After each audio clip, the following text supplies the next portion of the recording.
बिस्मिल्लाहिर्रहमानिर्रहीम। गार्डन के इस हिस्से में ज़्यादातर जो प्लांट हैं वो सेव किए जा चुके हैं सर्दी की केयर के सिलसिले में। बहरहाल अब अगर देखा जाए अभी भी इसमें कुछ प्लांट ऐसे हैं जिनको मज़ीद जो है केयर की ज़रूरत है, और चंद एक ऐसे भी प्लांट हैं जिनकी वैरायटी अगर हमने ना सेव की तो मुकम्मल तौर से गार्डन में ख़त्म हो जाएगी सर्दी के सूरत में। बहरहाल इनमें से जो एचिवेरिया हैं और कुछ सकुलेंट्स तो ऐसे हैं जिनको मुकम्मल तौर पे अगर सर्दी में भी छोड़ दिया जाए तो मुकम्मल तौर पे कोई भी ऐसा इशू नहीं होगा कि सर्दी उनको नुकसान दे।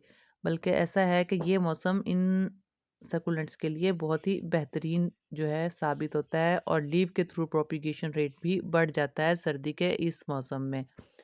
बहरहाल कैक्टस जैसे आपको ये नज़र आ रहा है, कैक्टस की केयर भी इतनी कोई इशू नहीं है। ये भी अगर हम सर्दी में पड़ा रहने दें तो कोई ऐसा इशू नहीं है, और अगर इसको कवर भी कर दें सेव करने के लिए तब भी बहुत बेहतर इसके लिए साबित होगा।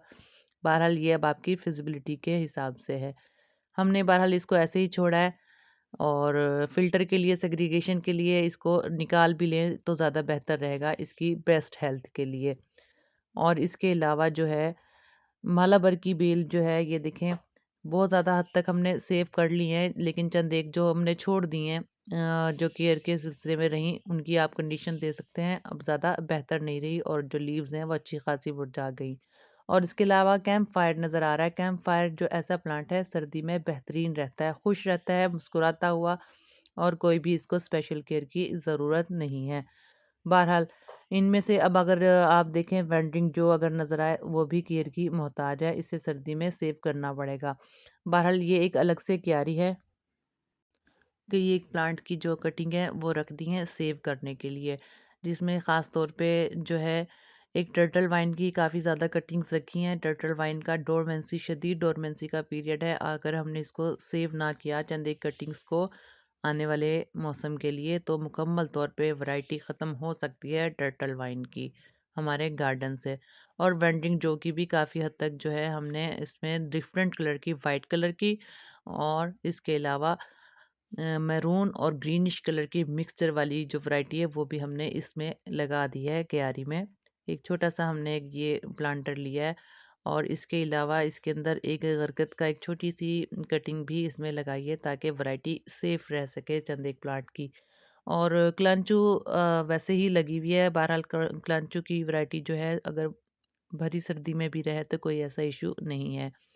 और इसके अलावा हमने इसके अंदर जो वैरायटी सेव की है मालाबर बेल की भी एक स्टेम जो है आप लोगों को नज़र आ रही है वो भी हमने इसके अंदर लगाई हुई है। और तकरीबन ज़्यादातर जो है इसके अंदर हमने कटिंग ही लगाई है। और इसका क्या हल करेंगे कि ये पूरा का पूरा जो प्लांटर है मुकम्मल तौर पे सेव रहे। अभी भी इसकी कंडीशन आप देख सकते हैं काफ़ी हद तक ख़राब हो रही है सर्दी की इंतहा कोहरा पड़ने की वजह से। बहरहाल निगलेक्ट हुई है, लेकिन अभी भी ऐसा टाइम है कि हम इसको सेव कर लें। बहुत सारी प्रायोरिटीज़ ऐसी होती हैं जिनको करने में हमें डिले हो जाता है, हालाँकि वो प्रायोरिटीज़ होती हैं, करना ज़रूर होता है। लेकिन गार्डन का काम ऐसा होता है कि मुसलसल भी करते रहो तो कुछ ना कुछ जो है काम रह जाता है। ये जो जगह मैं दिखा रही हूँ यहाँ से मैंने एक छोटा-सा प्लांटर प्लांटर में से एक छोटा-सा प्लांट है वो निकाल लिया, वो भी मैंने क्यारी में लगाया था इसी क्यारी में सेव करने के लिए, और वो है ये पेट्रोसिटम सेडीफॉर्म का। इसकी बहुत अच्छी सी रूटिंग हो गई थी। बहरहाल इसको ज़रूरत नहीं है कि हम इसे विंटर केयर के तौर पे मुकम्मल तौर पे जो इन तमाम कटिंग्स को दे रहे हैं केयर वो भी दें। इस ये जो है ओपन एरिया में ही अपने आप को सर्वाइव करेगा, और ओपन एरिया ही इसके लिए पेट्रोसिडम सेडीफॉर्म के लिए बेहतरीन साबित होगा। ये डोरमेंसी में और लो ग्रोथ रेट में कब जाता है जब शदीद गर्मी होती है। बहरहाल ये टाइम इसके लिए बेहतरीन है, और इस स्टेज पर सर्दी के इस मौसम में इसकी जो लीव्स हैं वो भी थोड़ा हेल्दी होना शुरू हो जाएंगी। बहरहाल ये 2-3 साल पुराना ही मेरे पास पेट्रोसिडम सेडीफॉर्म है।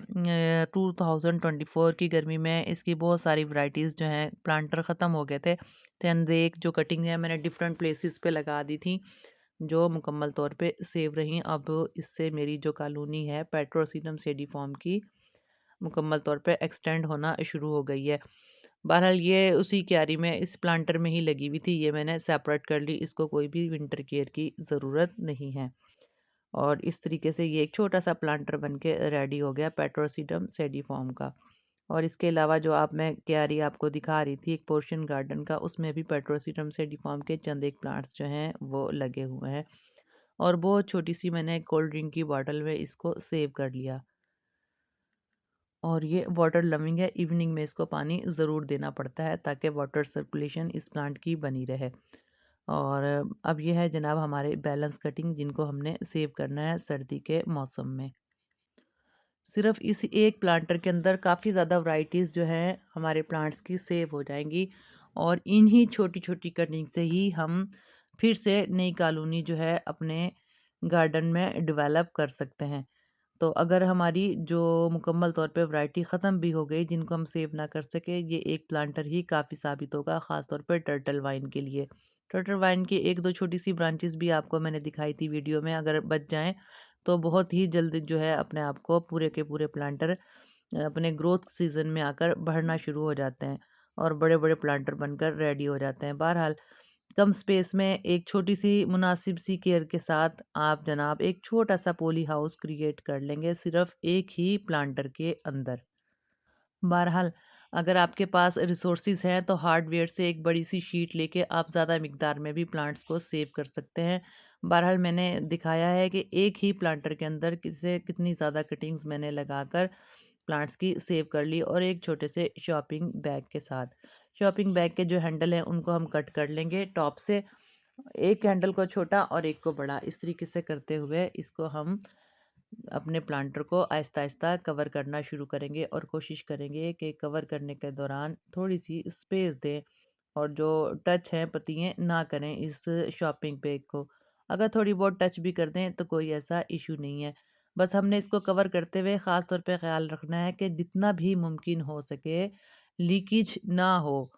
हवा का जो एयरेशन है, ठंडी हवा इस प्लांटर के अंदर दाखिल ना हो।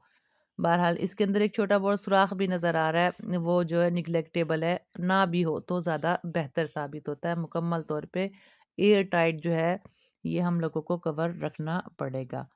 और अगर ज़्यादा ही आप कर सकें तो इसके इर्द-गिर्द आप टेप भी लगा सकते हैं।